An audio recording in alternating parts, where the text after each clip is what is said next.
Welcome to the Global Energy Leaders Podcast, powered by R Squared Global.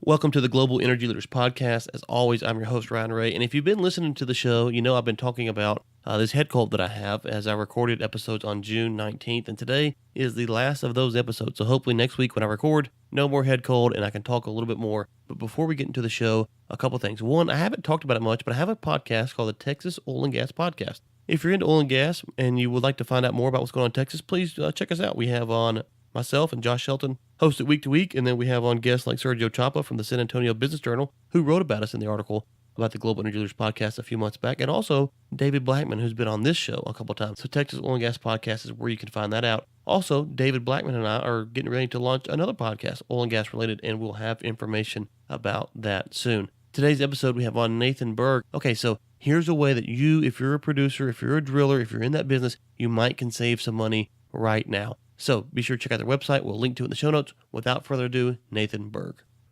Well, Nathan, it's been a while since I've actually got to see you. I hope all's well since we've last talked, and thanks for being on the show today. No, I appreciate the opportunity. Well, let's kind of set the table for the audience. You're kind of a, people say, I've been doing this since I was knee-high. Well, you've been in the oil and gas business for quite a while now. Yeah, I mean, technically, growing up on the farm in Kansas, I guess as a young boy, we operated on oil wells, so technically since then. But I graduated college in petroleum engineering from the University of Kansas in 2007, so technically went to work in the field full-time after that, and went to work for Chesapeake Energy, mainly in the field on the drilling side as a drilling consultant and drilling foreman, and worked for them for about 5 years, and then went to a smaller operator up in Tulsa, Bluestone Natural Resources, and worked for them for another 5 years. And that's where we really designed this LCM Recovery Unit, was while I was working for Bluestone Natural Resources. Well, yeah, maybe you didn't get paid those early days, but it seems like it kind of set the tone for your life and your career, just to kind of get experience that. I'm sure as a young boy that was quite a sight to see, drilling wells and being around that kind of stuff. Yeah, it was fun. My grandfather, he actually got struck by lightning pulling one of the wells on our farm. Oh, wow. And he survived, and it was something to talk about, that's for sure. But it was fun. I'd climb up on the tanks, check the wells almost every day, and we had open top tanks up there, and just seeing the oil pump in the salt water, it was just captivating to me. And it definitely set the stage. I always liked math. I always liked science. I definitely wanted to be an engineer, and it definitely took me into the direction of petroleum. Right. Now, let's kind of set the table. Right now, as everyone knows, oil is, I don't know how to describe it. We're not in the downturn anymore, per se. We've kind of leveled off, but we're not at $100. So it's, prices, it's not great, but it's okay for some regions, and other regions are struggling. And what you've guys done, you've kind of worked your whole life as you said, as a drilling petroleum engineer, and now you've kind of come along and said, hey, there's a way to probably help producers to do a more safer and more efficient job. And so what did you guys come up with, and what was kind of the inspiration for what y'all did?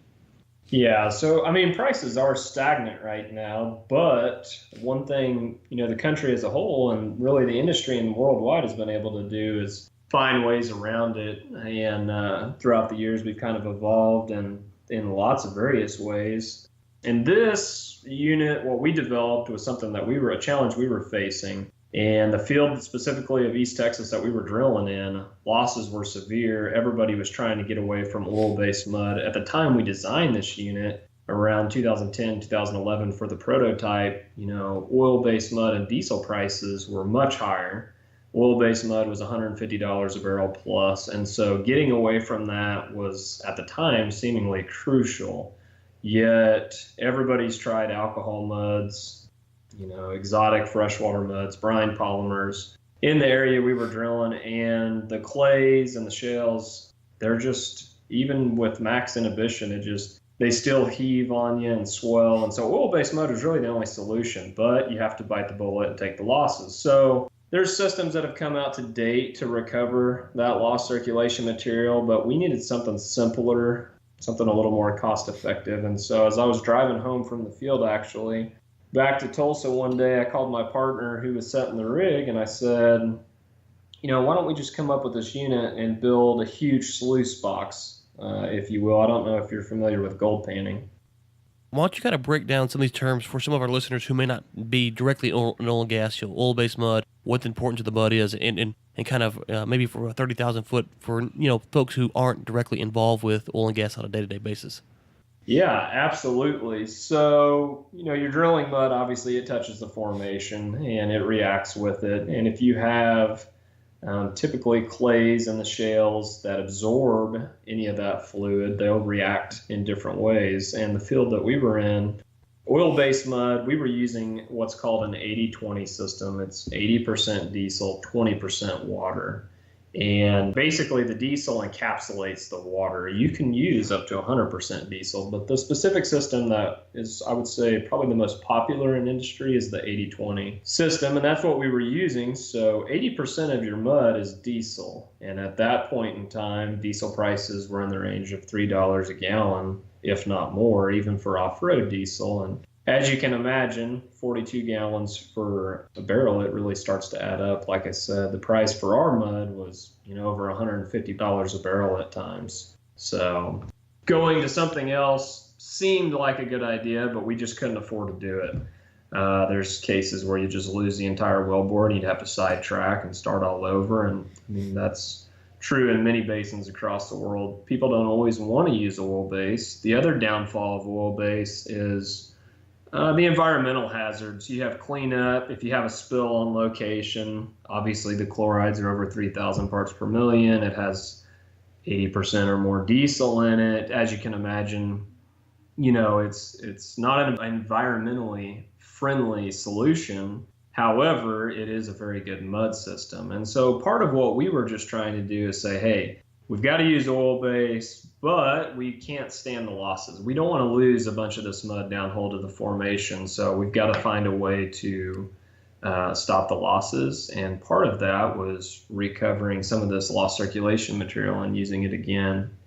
Okay, so let me just kind of make sure I'm recapping this right, and just kind of for the audience here, the issue at hand, and as we've gone through the downturn, one of the things that the debate has gone on is, what is break-even price, and technology and labor force costs all plays into that. And so what you're saying is even before the downturn, actually, the diesel was high, it's expensive, and so you had to use an oil-based mud, and you're going to lose a percentage of that mud, and that compounds over and over and over again. And so what you did was come in and invented a system that kind of gets back a certain percentage of that, and also helps protect the environment. Is that kind of what I'm hearing?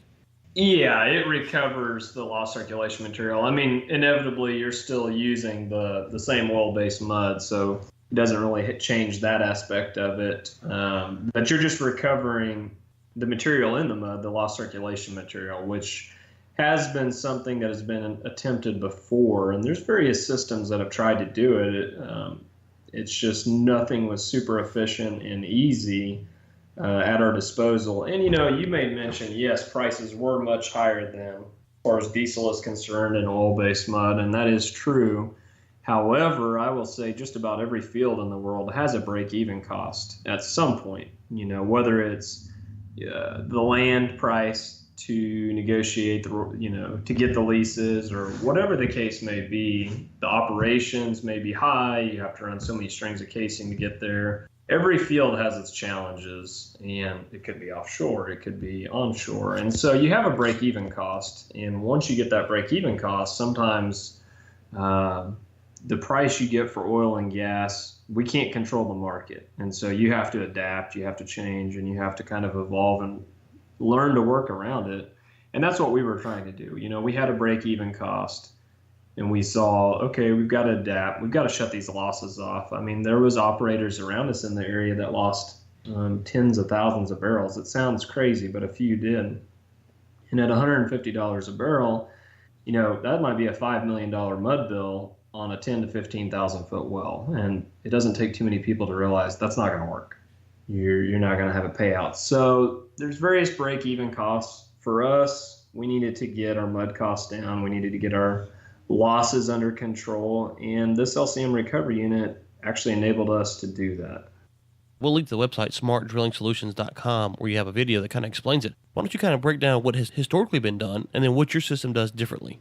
So historically, there's really been two ways to recover lost circulation material, which is, Lost circulation material could be defined as a lot of things. There's fines such as carbs. There's chewed up cedar fiber. In western Oklahoma, panhandle of Texas, where losses are severe, I've had mint from Denver that's been ground up and pumped down whole. I've had tires. I mean, you could pump anything to try to, and what you're trying to do is effectively fill the pores down hole in the rock, and that way your mud can't seep into it anymore.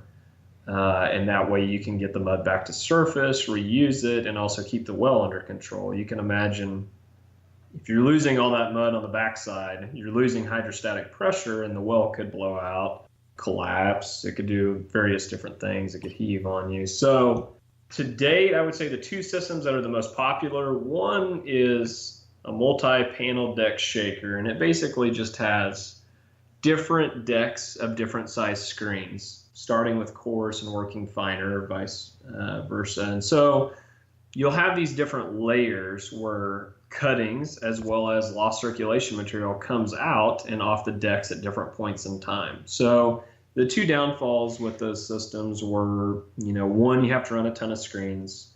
Two, you're only recovering a certain number and a certain particle size off of each deck. Everything else is still getting discarded or dumped into the pits. So those, I would say, I've used those before, and they just are not super efficient, especially a lot of times operators these days will run lost circulation material of different sizes. So they're going to run a blend. It's not just going to be cedar fiber. It's going to be chewed up cedar fiber plus ground up cottonseed hulls, super fine rubber, super fine mica, whatever you have it. It's going to be a variation of different things of mainly different particle sizes. So it's tough to recover that if you're going that route. The other thing that's been tried is it's kind of like a bead recovery unit. It sets at the end of the shakers, and it just takes everything off the shakers and recovers it.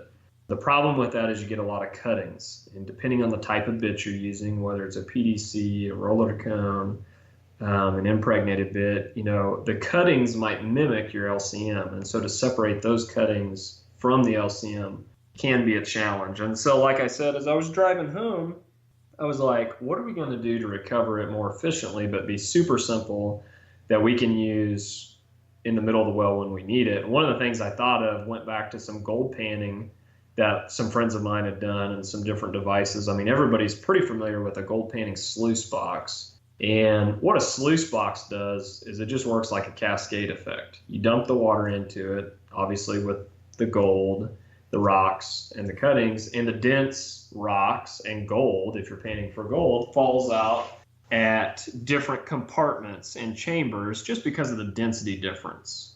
And all the lighter fluid, the water itself, plus the lighter rocks, the dirt, sediment, it flows down into different boxes. And so you kind of settle out your gold. And I was sitting here thinking that, cuttings, the formation, although relatively light compared to the fluid that you're drilling with, is very heavy in comparison to about the vast majority of lost circulation material. So one of the things I thought is let's just build something that can separate it based on density. There's various ways to do that, but a sluice box is one of the most efficient ways that I could think of at the time. And so that's what we basically took with us and ran with it, was just building a huge sluice box, albeit a very high-tech sluice box. Right. You say it's simple, but your website says that you're saving a lot of money per well, actually. Yeah, we saved, even in our operations, at the time we were drilling verticals in that field, and we were saving hundreds of thousands of dollars, if not more, per well. And when you have a well that you have drilling costs of $1.2, $1.5 million for the drilling, if you can shave $200,000 to $300,000 off of that, it's a significant savings. And there were wells where we had even severe losses where the savings were even more. So it's all about percentages. It's all about bottom line. When you turn into a horizontal and you're talking about, typically losses get heavier if you're losing in the zone that you're drilling horizontally into, the savings are even much more. But that was definitely what we saw on average on that field. Well, and one of the things I think that's lost, especially if you're not in the oil and gas business on a day-to-day basis, is that most oil and gas companies are smaller, like the company that you came from. They're not huge Exxons or Shales or whatever. So even Exxon and Shell are trying to make money, but a lot of these companies are what we consider "quote unquote" small businesses. Now their budgets are a lot bigger than a normal small business, but for oil and gas, they're small businesses, and so saving a couple $100,000 per well, that could be the life or death of a company. Yeah. That's exactly right. I mean, everybody has a different budget. Everybody does want to save money off the bottom line. And I've worked for some big companies, like I said before. Chesapeake, when I was working for them, they were a big company. They were one of the largest drillers, and if they wanted something, they were going to apply the technology to get it. At the end of the day, though, they still had bottom lines too, and they still had obviously AFEs to meet, budgets to meet. They're going to have budgets for the quarter and for the year. And if you can get your well cost down, well, at the end of the day, you're going to get more wells in the ground and hopefully more production with more wells. So everybody has a budget. Everybody wants to trim off. And for us, it not only enabled us to drill in that field and be successful and make profitable wells, but it basically enabled offset operators to have, a chance in that field as well. And we ultimately turned this thing into a commercial unit and went to work for those operators later. Yeah, that's exactly where I wanted to go next, is that in this economy where prices, they've stabled off somewhat, but they're still low, especially for some plays. What has been the market response to your technology? So that's a good question. Before we got the patent, there was not a whole lot. We built 2 units. One of them we kind of reserved for ourselves just because we were drilling actively. The second unit went commercialized, and a company actually bought the license from us and then took it commercial and started leasing it out. And initially, before the downturn, we had good traction. The patent was technically approved by the U.S. Patent Office in December of 2015. So you could say we came out at probably one of the worst times ever. I was actually not the best time to come out with that. No, because I was looking at rig counts again, and I forgot how bad it got. December of 15, the Baker rig count was about 2,000 in the U.S. And 3 months later, by March, it was below 1,000. Right. So it tanked hard and it tanked fast. And unfortunately, a lot of the first rigs to lay down are rigs that have heavy losses, the ones who were losing the $150 a barrel of oil-based mud. So the market share got very small in a hurry. Nonetheless, we did a couple jobs in the area for offset operators and had huge success before they ultimately, ceased drilling programs and shut down, just like a lot of other operators did. We didn't shut down ourselves. We ended up moving on to different fields and divesting of that acquisition and doing really well. But I would say we did 2 jobs for offset operators in the next few months, and they had great results. And then since that period in time, after about April 2015, it slowed way down. That was the last commercial job. So we actually did a few commercial jobs before we got the patent, and then it slowed down as the rigs went down. And then things are picking back up, though. Like you mentioned earlier, the price per barrel really isn't picking up. Oil is still hovering around the $50 mark, gas around $3. But people are finding ways around it, and rigs are picking back up. The rig count is climbing back up again. It's looking to climb over 1,000 again. And so things are getting busier, and I would say in the past 3 months, we've had 3 calls from actually major operators, not smaller ones this time around, wanting to put this tank to work. So things are picking up. In fact, we had hands trained to run the units. It typically takes 1 hand just to supervise operations on the unit, and they went to work within the same company who bought the license doing other things. And so we actually had to turn down a few jobs just because we didn't have personnel to run it, because we weren't expecting, the past year and a half has been so stagnant. We were like, okay, now we got to go train personnel again. And since then, we've done that.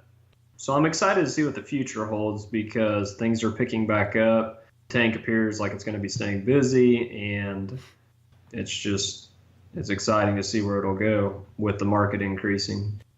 Yeah, and it's weird because in the downturn, what you'll see is some companies will be early adopters to technology, and they can kind of persevere maybe strategically where other companies can't. But what you said was so true, is that you're trying to go in there and save money, and they're looking at it going, well, the only rigs we got running are the ones that are saving us money. And so it's kind of hard to convince someone who's already, kind of in the bind that, well, you're saving money here, I'm going to save you some more. And so we see that in a downturn where companies, even though they might be doing good, they could get some more, new technology or new strategy to save even more money, but they're just so cautious. And I understand why, but they're so cautious that they kind of hamstring themselves, and it kind of, works against them in the long run.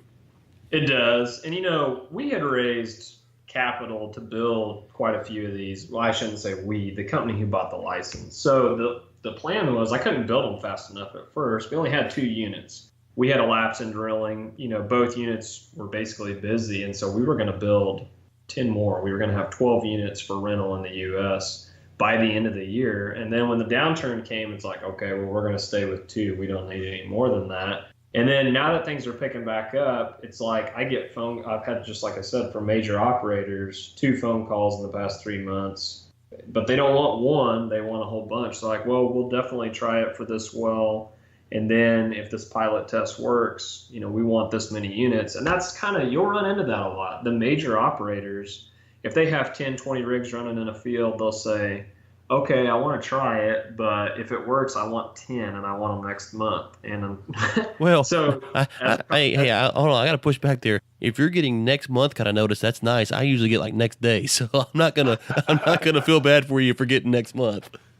Yeah, unfortunately, we just can't manufacture that fast. Right. No, I understand. I'm giving you a hard time. Well, look, tell people where they can find you. So if we have drillers that are listening that say, you know what, this might be something that I want to look into, where can they find you and connect with you at? Yeah, they can get on the website, www.smartdrillingsolutions.com. They can find out more information there. They can fill out the contact page, or they can reach me on my cell direct. The number's on there, and my cell phone is area code 785-764-1629. My email is on there as well, and they can connect with me that way. So I don't believe I've actually set up a Facebook page yet, believe it or not. Oh, yeah. Well, that's okay. And I'm going to throw out a tip for the listeners. If you want to get in here good with these guys, send them some Kansas Jayhawk swag. They, that might get you put to the front of the pecking order. Oh, yeah. That'll get you some free rental days there. Well, Nathan, thank you so much. It was good to talk to you again. We will link to all this information in the show notes so our listeners can go find it there. And good luck to you guys. This sounds like a good product that can save companies money in a downturn. And hey, one of the things we forget about is when oil is $70, $80, $90, $100 a barrel, we need to save money then too. We need to save money so we can put it in the back burner so when we hit that downturn again. So I wish you guys the best of luck. Thanks, Ryan. I appreciate it. The Global Energy Leaders podcast is produced by Michael Sims and Chris Prine. Chris Prine also serves as editor for the Global Energy Leaders podcast. Until next time, keep climbing. Thanks for listening to the Global Energy Leaders podcast, powered by R Squared Global.